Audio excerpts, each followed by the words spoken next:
Good evening and greetings from the Kingdom of Cambodia, live from the studio of Troy Young News. I'm Jesse McCall. Tonight we're going to move beyond some of the immediate headlines to deliver a decisive special report on the Cambodia-Thailand border crisis. Over the last several days, unfortunately, the situation has only deepened, revealing a sustained campaign of military aggression and unprecedented political overreach by Thailand. Our focus here in Cambodia is clear.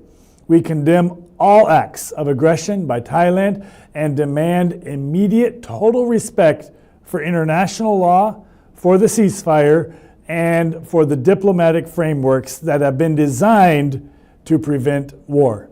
This is our desire, to prevent war, to prevent aggression, and to return to the peace that we had so well enjoyed here in Cambodia.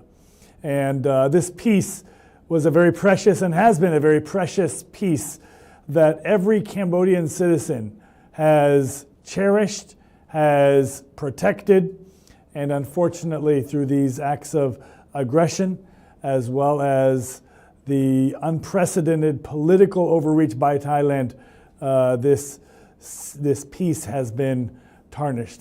These threats issued by Thailand over the last several months are not just rhetoric. It's very important to understand that they are what we could call a catalog of legal hostility that proves Thailand's abandonment of multilateral agreements. Unfortunately, it seems that Thailand has little or no regard for multilateral agreements. And in this day and age, this is not the way it should be. We here in Cambodia demand accountability for every unilateral action that has been taken against our nation and its citizens by the Thai armed forces.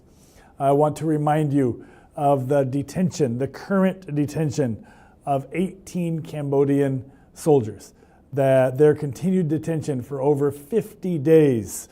This is a violation of humanitarian law, of the Geneva Conventions. These men were captured after the July 28th ceasefire. This is very important for our viewers and our listeners to understand. After the July 28th ceasefire agreement, Cambodian soldiers were captured and their continued detention over 50 days, despite official confirmation for despite official requests and demands for their release. It is a severe violation of Article 118 of the Third Geneva Convention, which mandates release immediately upon the cessation of hostilities. We see that they are being used and held as political hostages. Another threat recently is Thailand's declaration that it will enforce its domestic criminal code. This is its domestic criminal code, including penalties of life imprisonment and death against any Cambodian nationals that would happen to be in their disputed Prachan area, which they say is theirs, we say it's ours. It's a disputed area. And this is a gross violation of sovereignty and human rights. They're saying that they will enforce their domestic criminal code on disputed areas. This is an extraterritorial application of law, and it is an unacceptable breach of Cambodia's sovereignty and fundamental human rights. I gave an illustration a while back of schoolyard bullying, and in its simplest form, this is exactly what is happening. Another severe threat is the 30-day eviction ultimatum given by Thailand. And Thailand has threatened to forcibly remove long-settled Cambodian families in an illegal attempt to unilaterally change the border status quo. This is a violation of the MOU between the two countries, which is called the Year 2000 MOU. It's also a violation of the ceasefire. If there are disputed territories, there must be dialogue. The spirit and the letter of the 2000 Memorandum of Understanding regarding the border, it mandates that all changes must be resolved through negotiation and through dialogue.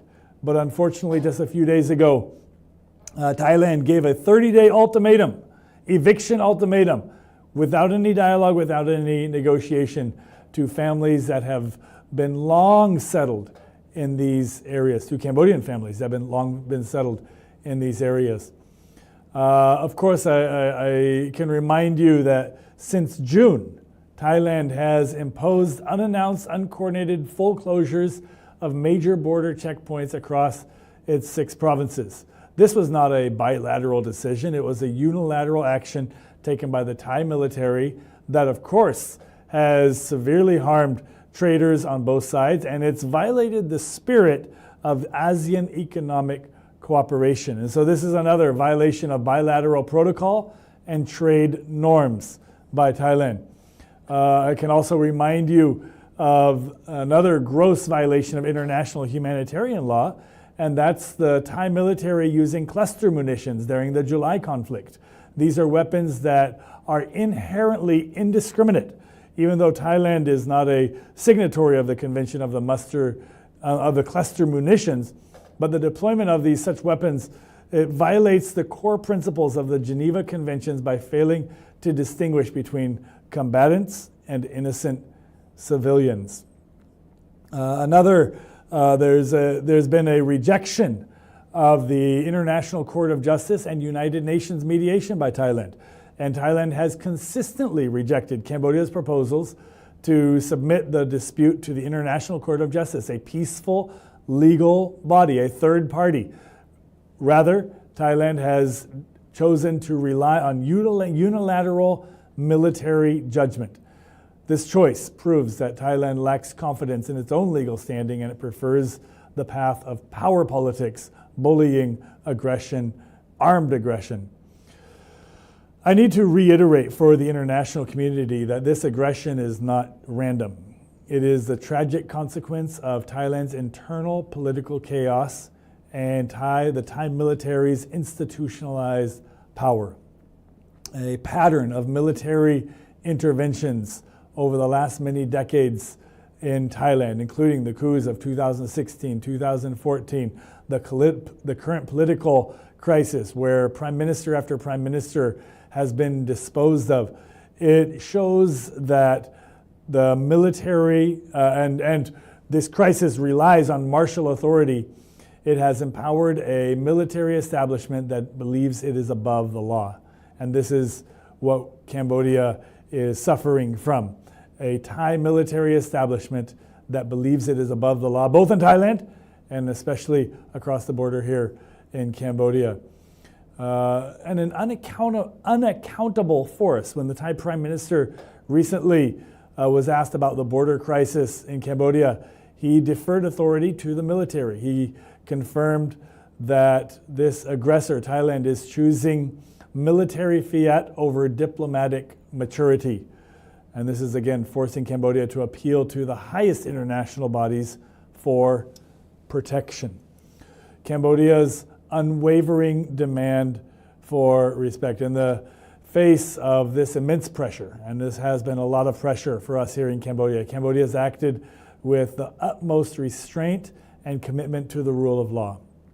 And we demand and ask the international community to support us in demanding respect for the legal instruments that should be in place and that are in place to protect us.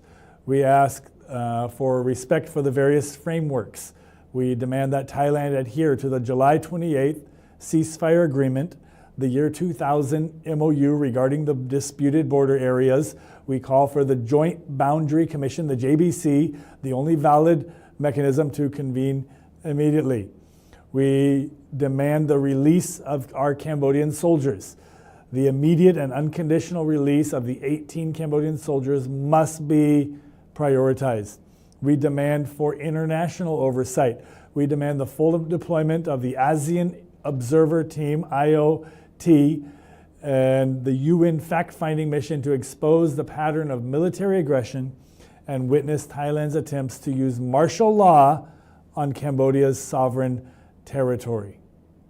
In conclusion, Cambodia is not seeking war. Cambodia is seeking peace and justice.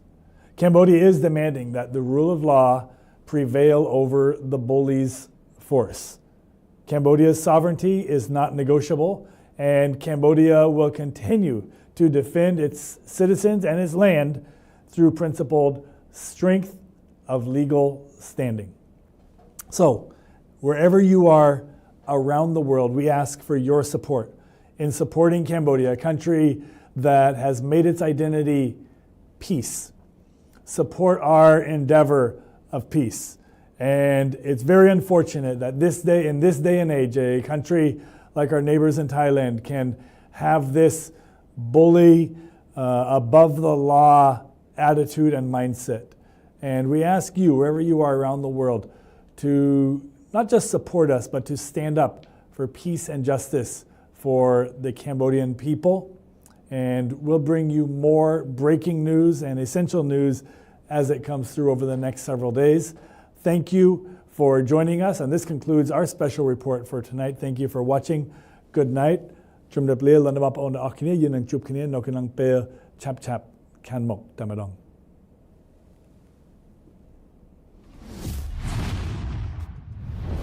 ត្រយ៉ងនាំសារពិតគ្រប់ទីកន្លែង